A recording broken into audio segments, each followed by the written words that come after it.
Welcome, beloved, to A Mystic in Christ. This podcast is here to help you remember yourself as one beloved of God. Each word is offered to help you feel how deeply seen, held, and chosen you truly are.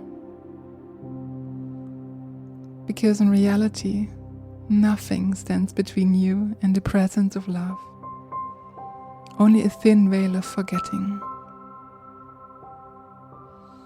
May these moments together be a bridge to remembrance, lifting the veil and carrying you home into the arms of love you never left. I'm your host, Nadia Neriya, and together we listen for what love wants to say. So let's dive into today's episode.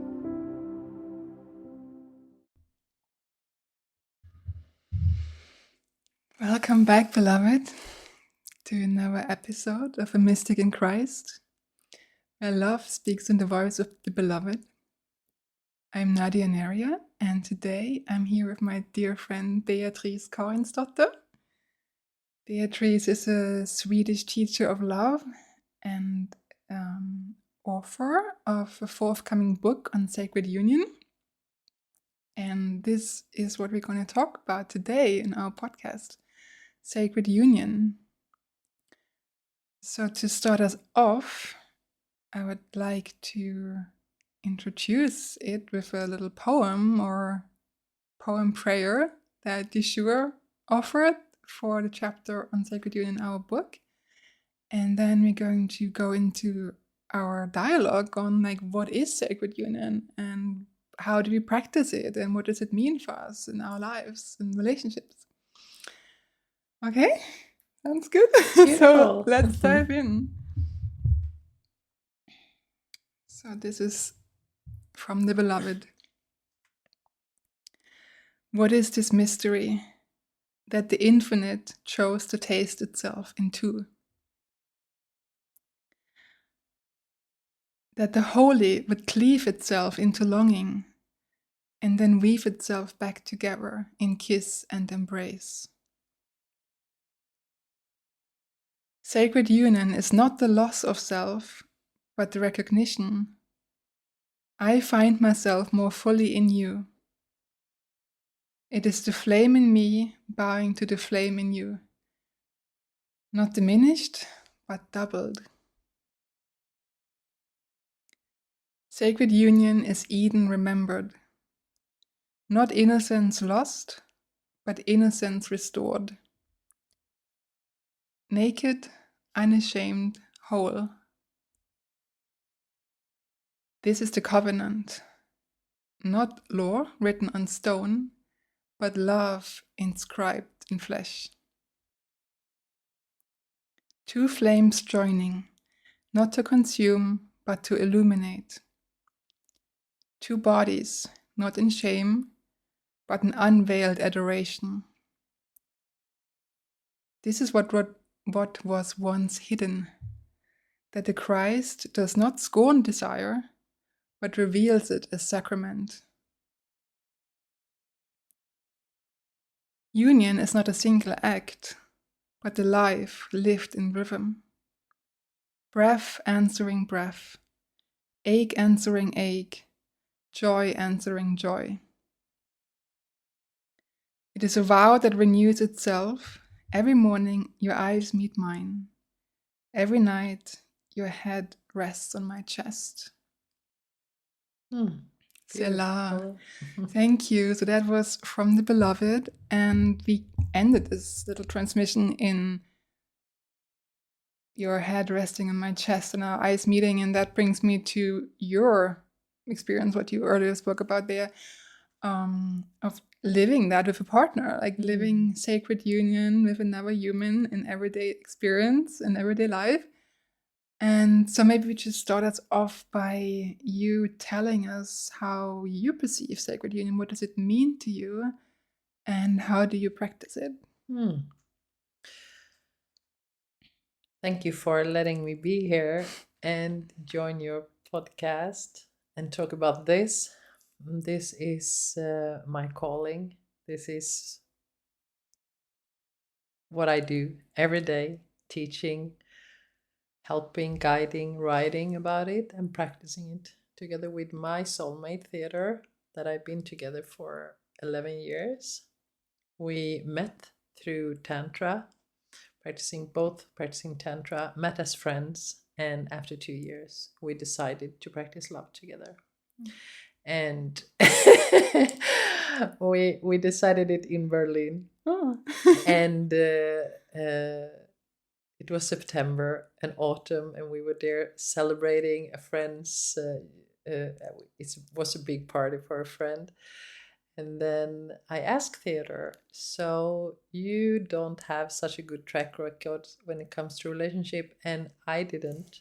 And we had beautiful partners, both of us, earlier, but we didn't know how to do it. So I asked him, so do you want to practice love with me? Do you want to train this? Do you want to figure it out how to actually do that? And it became our spiritual path, to join spiritual path together, because he said yes, and we shouted out.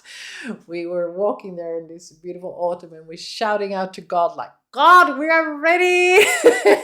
We want to practice in love together. And then after a year, we were like, oh my Lord, we don't know what we said we were ready for. So it has been a beautiful journey. And first of all, I want to say that my view on life is that we are here on earth as an earth school. We are souls coming here to learn about love. That's our mission. That's my mission. And learn that we are not separated from the light, from God, from love itself. Whatever you want to call that source of light, we are not separated, but we come here to earth thinking that we are separated. And that's a part of our journey to find our way back to the non-separation. Yeah. That's my view and what I hold in my heart. And when it then comes to unity, if we start with unity, unity is the most holy of all things. Unity with me, with the divine, with other people, with nature, with everything. The union is holy. And when we are in union with something, the divine expands in that space. It's a place where the divine enters. When we go into separation, there is not, the divine cannot be there, or the divine surrounds us, but we don't invite the divine love into our lives. So that's union, and you can create that union with anyone. So then it's why is it then a sacred, or some people call it a divine union? Because it's the practice to make room for the divine, for the sacred. So I think that this was what Jesus and Mary practiced with each other, the sacred union, and that they understood that when we come together in the closest of intimate relationship, also all our ego strategies of separation comes up. And the practice is to not buy into that ego patterns, to see it as a way to awaken to love. And who is better on that than our intimate partner, because they can drive us crazy, can't they? So they are sent from God so we can awaken to love. So that's why it's sacred. So that's my view on what the sacred union, or the divine union, as it also are called, is. And that's also what a soulmate is. The person that you actually practice this with, that's your soulmate. So this is a soulmate practice. Thank you. I think, that's beautiful. And I think just for you who's listening, to just I want to just chip in here that you don't have to have a soulmate to practice sacred union with, and it's not like limited. You can practice that, like you said, with anyone, even if you're in a relationship with somebody who you're not sure if they're your soulmate or not. I think soulmates are like souls that we travel with. There's deep love with them, and we meet again, different lives. But I think sacred union, we can practice that with anyone, moment to moment. But it is a beautiful practice. It is a sacred practice to have that with somebody that you walk with so closely, whom you consider your soulmate. Absolutely. Yeah. And so for me, the soulmate is where we're practicing love. And I also think that we come back life after life. But it's also in sisterhood or in friendship, or so a soulmate doesn't need to be like an intimate partner. But the more close the relationship is, we can practice this, and we should practice it with all the people and every living thing that we meet. But the closer, the more our ego wants to go into separation. So it becomes harder and harder the closer you get, and also the longer you are together. So it's beautiful that it's beautiful to do it in every meeting you have. You should always practicing love, in my opinion. But it gets harder when you get more intimate in a long-term relationship, and that can also be in friendship. It's like, yeah, it's super nice to meet each other and become friends, and then it's like, yeah, but if you continue to do that for year after year after year, stuff will come up, and you can have that container then in your union to face that and to see it as an invitation, a lesson, or a gift from God to grow, to expand your vessel, so you can receive and contain more love and more light. Yeah, beautiful. I think that is really the ultimate purpose of spiritual practice, isn't it? Like remembrance of who we really are as love, as God created us, and that veil of forgetting behind which you seem to find ourselves gets torn, so that we may remember like who we really are, and return to that awareness of union with God and that restoration of original innocence. It's like returning to the garden that we never really left, where we are still home in God, and where this dream of separation, of having these separate ego identities, never really happened.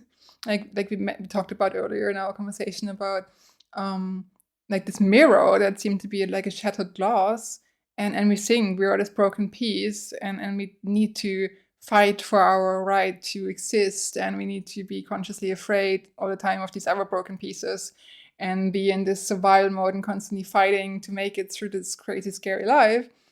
All the while, like the light of God keeps shining on that mirror, no matter how broken it seems to be.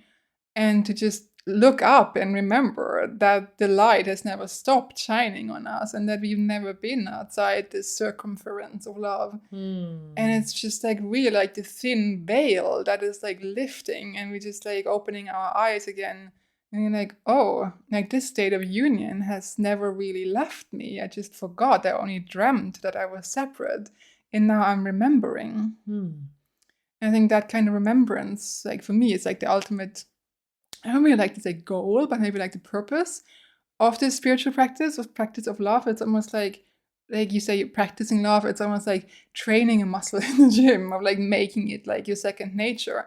It's like constantly choosing again and again in every moment. Like you say, do you choose love, or do you choose fear and the ego and separation? And it's like every moment, every little thought, everything we say is a new choice. And I think the more we choose love, and like you say, you practice it on a constant basis, the more we come back to that awareness of that is who we really are. So we already are whole. Yes. Everyone is already whole. Yes. Everyone is already home. Yes. We just need to remember that. Exactly. And the beautiful part with me practicing with Theo is that I also have to remember that he is whole. He is exactly as God created him for me. Yes. for me. So when I get irritated, come from lack, think that he should do something different, that my way is better, or whatever our ego comes up with, is just a story of separation. And I have to do my then practice and see beyond that and see that this is also a gift from God. This is also love trying to wake me up, that everything is love, everything is God, everything is a gift. It's not like, oh, I can do that when. I can do this after. I can act as love when he. But that's not unconditional love. That's not unconditional love. Unconditional love is, and when I understood this, it's like the closer I am to a person, the more we want that person to be like us.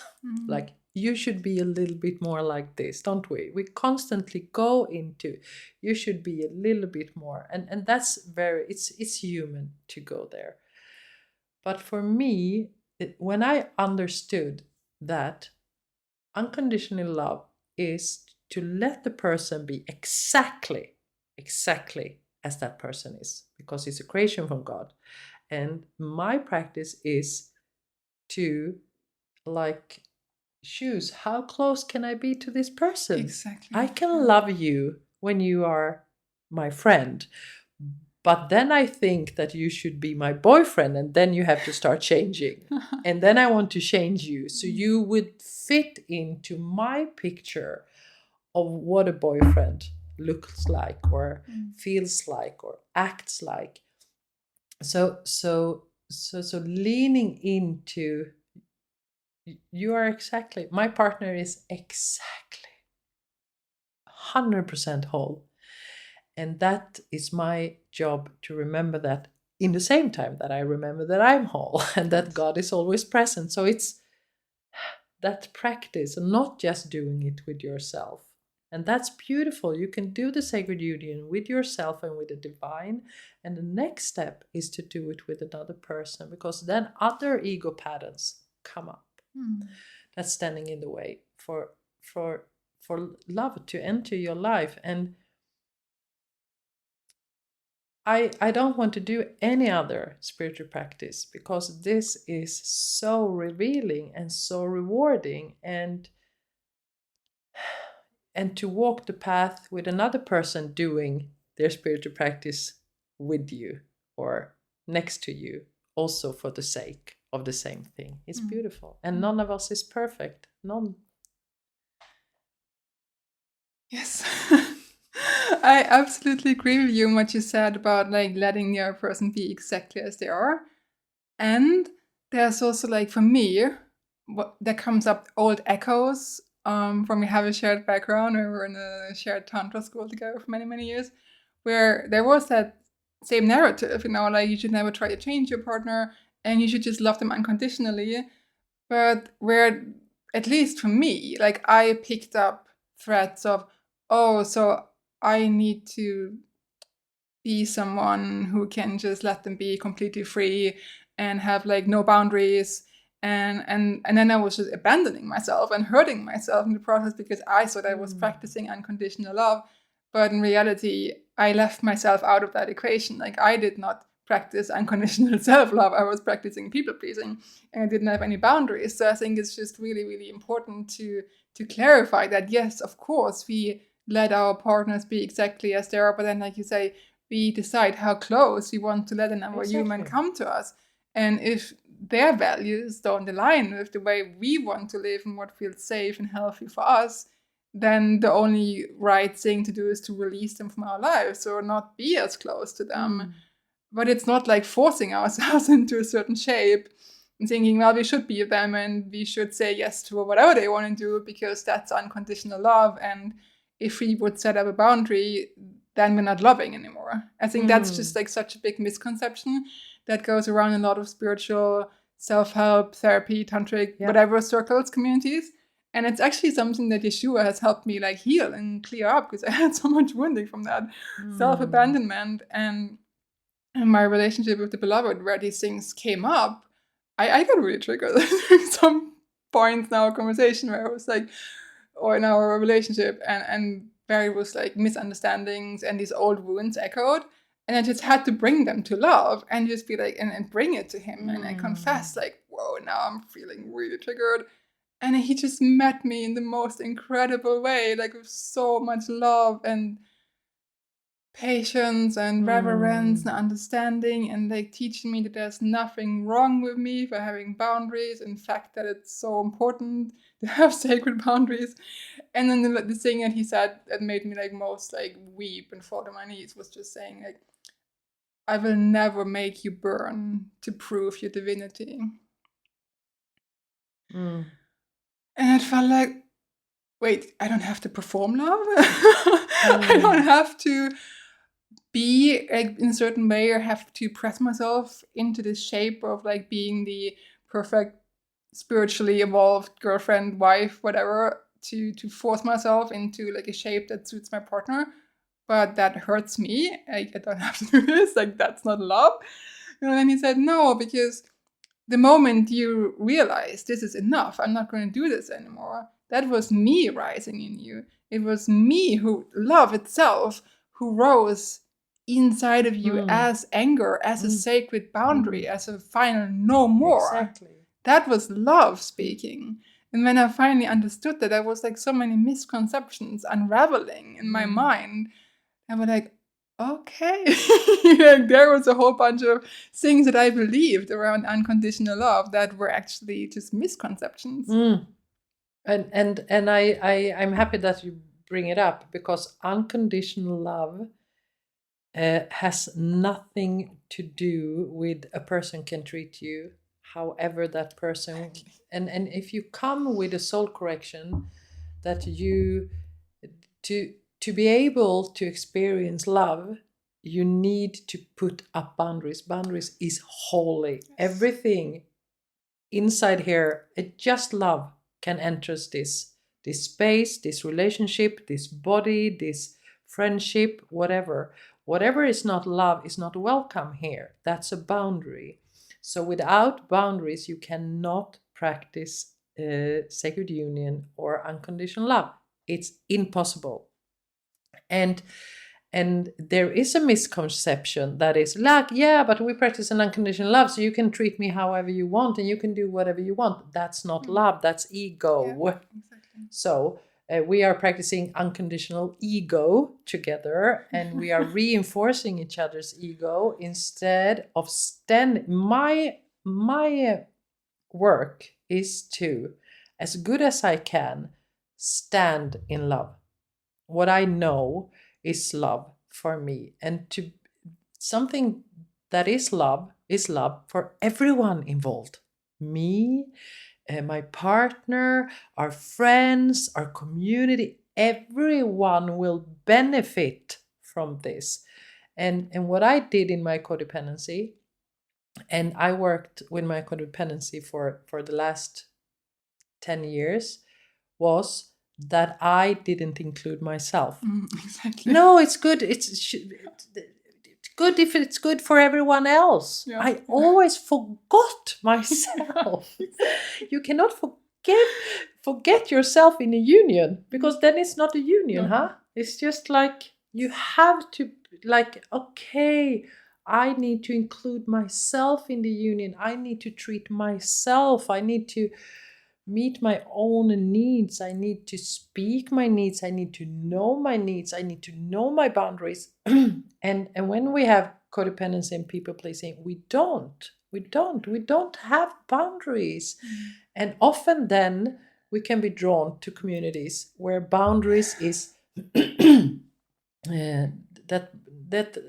don't have any boundaries, and that is called unconditional love, but it isn't. I have practicing this for 11 years now, and the one thing that is most important is boundaries and needs. What is my needs in this, so I can be here with an open heart? What is your needs in this? How can we speak to each other? When can we speak to each other? But there has been periods in my and Theo's practice that we couldn't live together because it was too triggering. So we extended the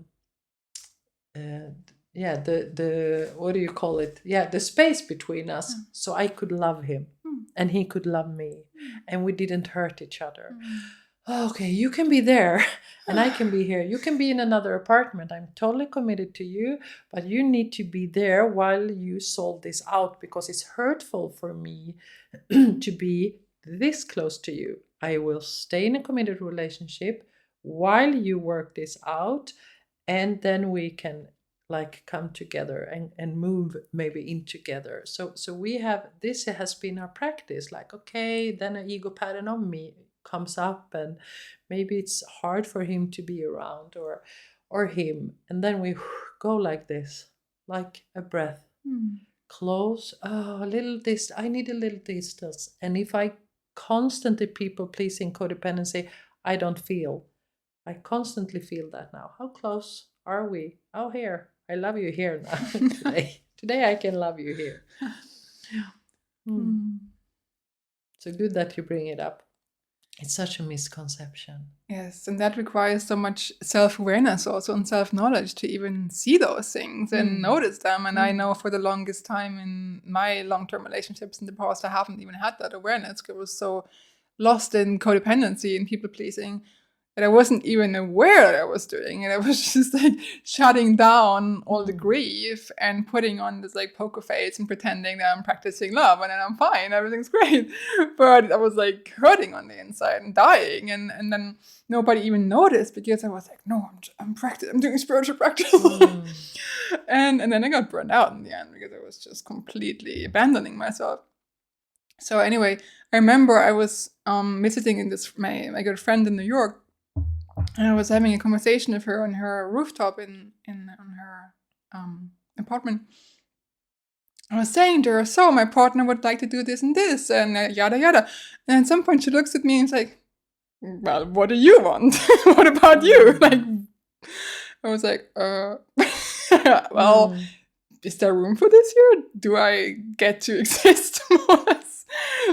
Because I spirit always matched me with men with very strong personalities who were very clear on what they wanted, and then very much not compromising with that, and then or maybe compromising to a certain degree, but where I still didn't feel totally safe or met, and that was just it just never felt right. It just felt like everybody was maybe compromising too much or like overgiving, but not. It just didn't really click, Yeah, so overgiving is not love. No, exactly. No. So that's it. So there is several concepts here that we think is love. So the first thing that when you want to practicing it, you need to be aware what is love and what is codependency and people pleasing and whatever patterns. And I think I'm totally like you, Nadia.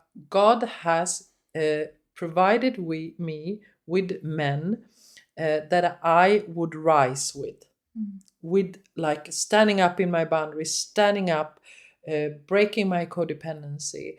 I didn't know that at that time, so I felt like a victim.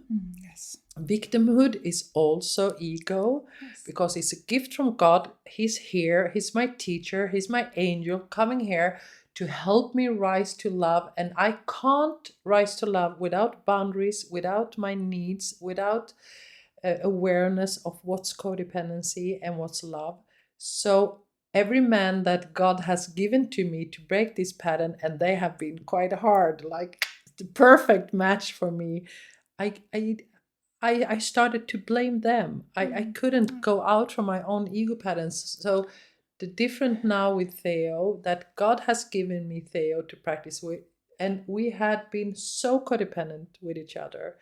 And finally I could see like, oh, it's not about him, it's about me rising beyond my codependency and thinking that is love, and standing, like you say, like, no, I have my truth. I know that this isn't love, and I will not compromise with that.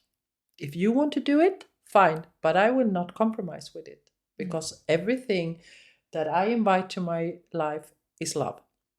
And if you want to do anything else, you're welcome, but not with me. Not with me as your sacred partner in that. It sounds like really deeply honoring yourself and, like you say, your own sacredness, and not throwing that away in order to get love, you know? Yeah, because otherwise we start to put the other person on a God position. Exactly. We start to fill the space that is meant for the divine with that person, and then we wonder why we can't experience love because Exactly.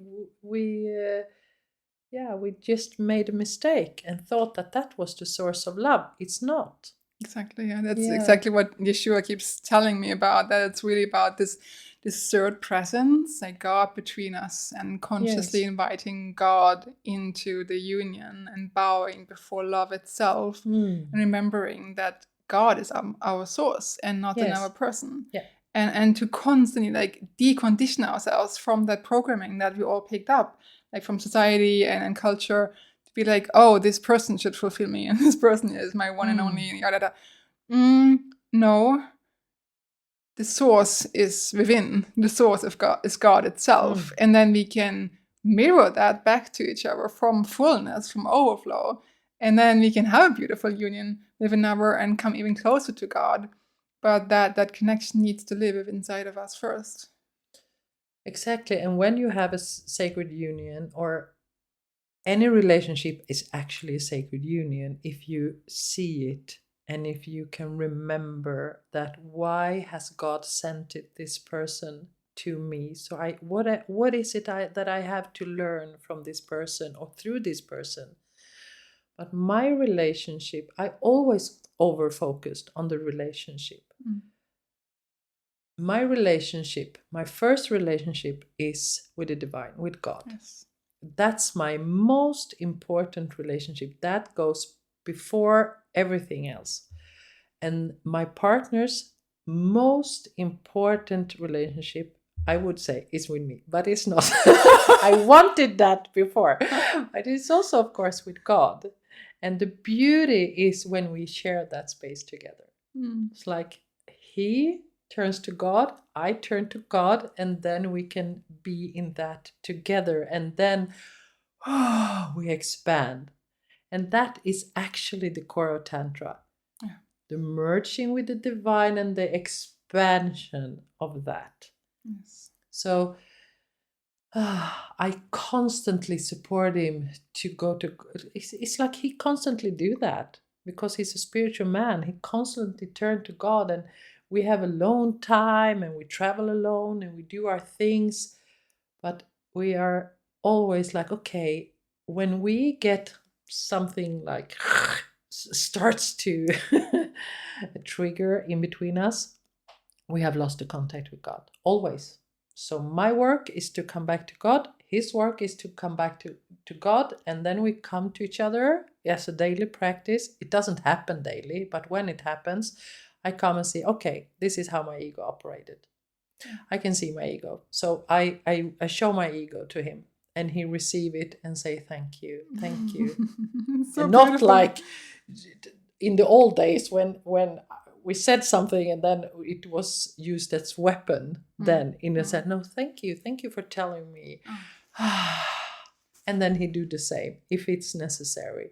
So the practice between us is to constantly see where we need to expand so we can invite more love and light into our lives, and then starts to share that, because the sacred union is a path of sharing the knowledge, sharing however you want to do that. So it's to become one river of light and another river of light, and that merging that rivers. Yes. And let the light, that's my soul, wants to share. The divine God always wants to give. Yes. And if you are a mirror of God, you constantly want to give, not for your sake, but the sake of giving. Yes. God. So the practice is to become as God. Yes. And then be that together. Exactly, and to remember also that God is not something separate from us that lives outside of us, but that we are in it, and not like, oh, now I'm going to God, but more like, yeah, we're already home. Like we said earlier, like we're already home, we're already one, we've never left. And just it's just really a practice of remembrance. Yes. And when you say like you take time away from each other, that just reminds me of like, oh, this is like how Yeshua would go away from the crowds, like retreat to nature, because he also needed to nourish his own alignment with source. He also needed to come back to source, to his own connection, and that's a thing. So that's everyone. Like we get pulled away from ourselves, from our contact with God, by the world and by all these things that are tugging at us. And then I think it's such a sacred practice to return to the stillness, to the silence, and just come back to the presence within. And sometimes, like you said, that includes taking space away from other people, from each other, to return to our own source. So what's really important in the sacred union is that we are totally equal. If we practice it in sisterhood, we need to be totally equal, because and that can be, for example, in a conversation that I speak and then you speak. If I quiet my voice and not speak up what I actually think, I'm not including myself, and the sacred union cannot be created between us, because the sacred union is created moment to moment. It's like an altar between us. Yes. So all these little things, when I go quiet, when I get upset, instead of speaking my mind, and I always wait before I speak my mind, so I'm calm and coming from love and not reaction and negativity. But if I don't speak up, I'm not contributing to our union. So you have to be so aware of all these small patterns that you do in friendship or love relationship or with the parents. So where am I hiding, or where do I take more space so the other person don't have any space? So the equality is so important. Like, I'm equal to you, and I need to speak up for this union, or I need to pull back a little bit to give my partner space so the union can be created. Beautiful. I really love that vulnerable practice that you shared earlier. You say you bring your ego and you confess it. And you say, oh, here I'm seeing myself like doing this thing, and I just want to like show you. Because I think the biggest hindrance really on this path is shame and guilt. And I think we're all like, most of us are so conditioned to feel shame and fear and guilt over those darker parts of ourselves, like those ego patterns, and we want to hide them and keep them in the dark. And then it's like you're really doing the opposite. You're so courageous and trusting by bringing them to the light. And that's also what Yeshua is teaching in Course in Miracles. He keeps saying, like, don't hide it. Bring your illusions to truth. Bring your shadows to the light. That little willingness is all that is required, so that spirit can take it. And like you say, you put it on the altar, you give it to God, and then it can be healed, it can be transformed. But God will never take it away from you. It's only if you willingly give it up, you're like willing to show yourself, to give it to the light. It's like you're willing to let this be healed and transformed. Then spirit can come in and you become free from it. And it's such a beautiful thing to do that with a partner, because you're like each other's sacred mirror. And then you support each other in that. And be like, you're like my companion. Like, I'm safe with you. You want me well. You're tender, and I bring something tender from me to you, and that is safe, and I don't have to be afraid that you will attack me or mock me or whatever for this tender human vulnerable part. And then it becomes easier and easier when the little one in us starts trusting that it's safe to show those parts that are usually hidden in shame. It creates a safety, and that's when healing can begin. So if I take an example, if God wants me to learn about boundaries in this lifetime, that's my soul, what my soul comes here for, like a mission. To raise in love, I need to have boundaries. And he sent Theo to me that challenged those boundaries. And I start to practice boundaries, and practice boundaries is actually a gift. So when I come to Theo and say, I did something yesterday that I'd actually was from people pleasing, and I can see that now, and that's why I start get resentments to you now. I tell him about my soul correction, so he gets to know me. It's not that I'm broken, it's my soul correction. It's I'm here, that's my journey, and I just tell him about my soul's journey. So it's such a deep intimacy. So when we started to practice, we were 1 year after we met a woman in Bali, and she said to us that also, she was also doing this practice at the time, and she said to us, unconditional love is never unconditioned. Meaning that you have to have rules for to practice unconditional love, because no one is just going like, yeah, I already know this. It's a practice. So the practice needs agreements. Oh, yes, of course. We need this vessel, this container, to be able to feel safe to do the sacred union practice of unconditional love. For example, I don't speak about Theo's shortcomings or what he is practicing before I ask him for permission. Yes. Can I share this? Because I also teaching this, and I use our relationship as an example. Can I share this? We have agreements on things, so we create a safe container. What do you need to fully open your heart? I need this and this and this. Good. We put that in an agreement. I will give you that, so we can do this together. And that was the opposite that you said, like, yeah, unconditionally love is totally free. It's not. So you need a safe container, and we have a 1 year agreement, and we had it from 1 year into our relationship. First, it used to be 3 months, and then we extended it. It says, from the day any of us wants to break up, we have 1 year to solve whatever our ego is telling us standing in the way from love. And we have that as a written agreement. And we have used it twice. I have broken up with Theo. That's my ego pattern, to run away. When I get into challenge, I want to run away and not stay and solve things out. So I have ended this relationship twice, and he has been so cool and just like, good. Yeah, we have 1 year. And those other years we have grown as most. Wow. When we were like so close to going to separation and the ego was screaming, and we like, good, darling, we have 1 year to practicing love.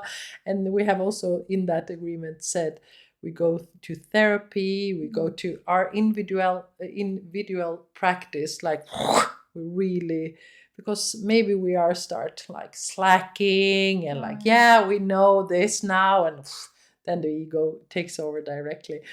So and that's the moments we have grown most in our practice. So that's one safety net that you can use, for example.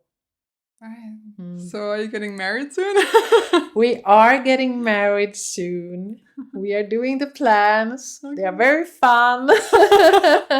We have had a spiritual marriage for 11 years, but now we're also going to do a legal marriage.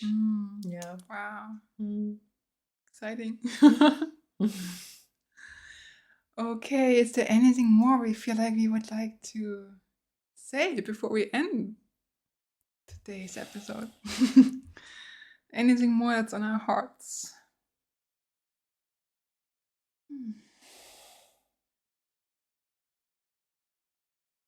No, I just want to say one more time, it's to remember. It's not to become something else. The journey is to remember that you are already whole and that you are already home. And that's your lessons in this earth school. So I want to end with that so you don't go from this podcast and think that you should do, and God will give you this practice when you are ready for this practice. You don't have to go and search for it and think that you are in any way in a place where you shouldn't be, because God always puts you exactly where you should be, and your time will come. If you are interested, you ask God, invite it, open up for it, and it will come. But every union, every relationship is a practice of love.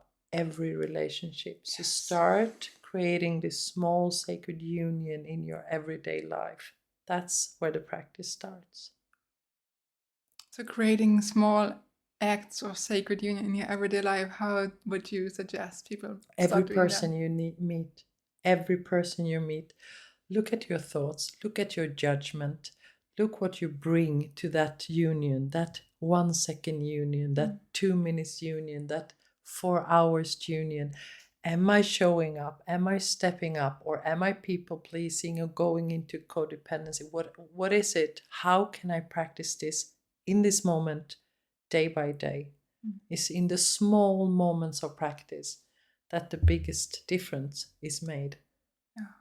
And I absolutely agree with you. And what just comes to me now is how the Course in Miracles says, see Christ in everyone, you know?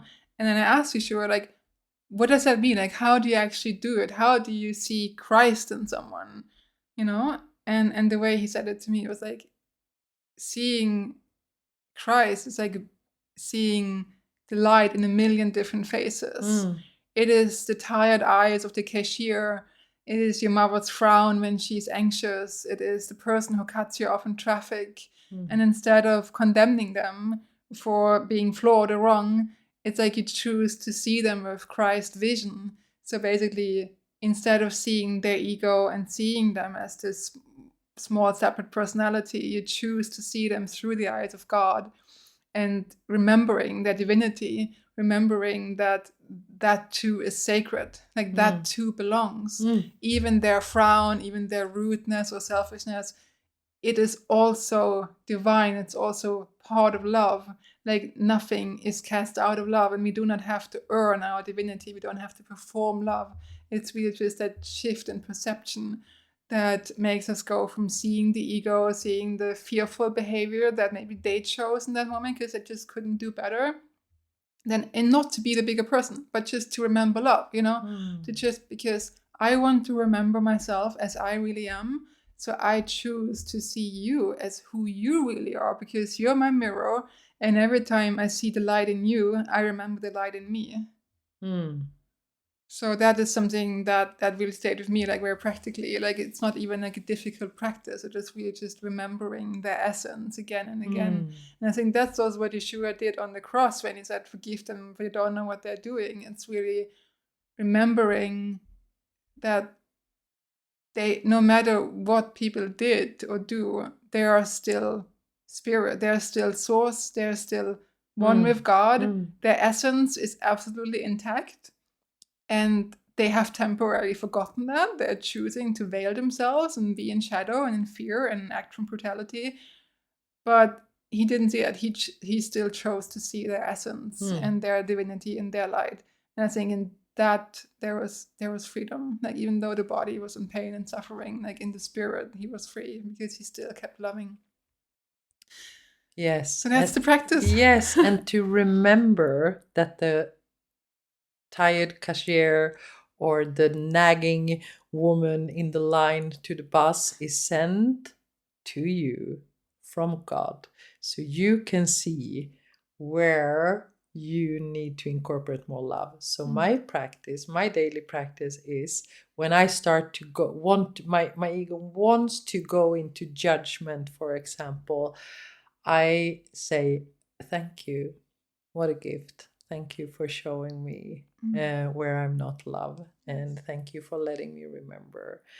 And then I breathe into it and it relaxes. So I give thanks to God to send this gift to me. So I get a mirror where I can expand to more love. For the more love I can hold in my vessel, the more miracles I will receive. Yes, exactly. Yes. It's like stepping into a river, like getting into alignment. Exactly. That's the river. Yeah, the river, exactly. Yeah. And then you're standing in it, and then the miracles just keep coming. Yeah, exactly. It's like that.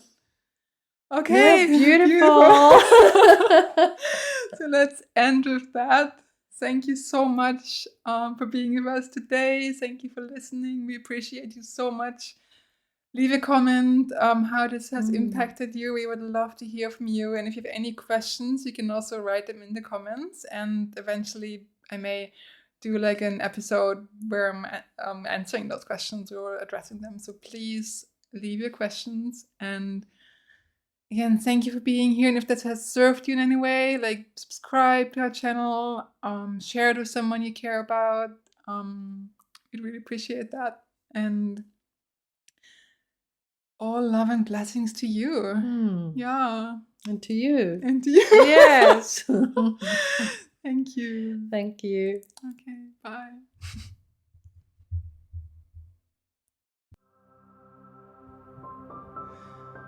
So now, beloved, let these words seep like warm oil into the old wound that whispers too much or not enough. Remember, you are never alone. You are eternally held. And if this episode nourished you, please leave a review and subscribe. It helps this podcast grow and reach more hearts ready to remember love. If you wish to drink even deeper, join our community over on Substack for more intimate stories, love-drenched poetry, and sacred fire.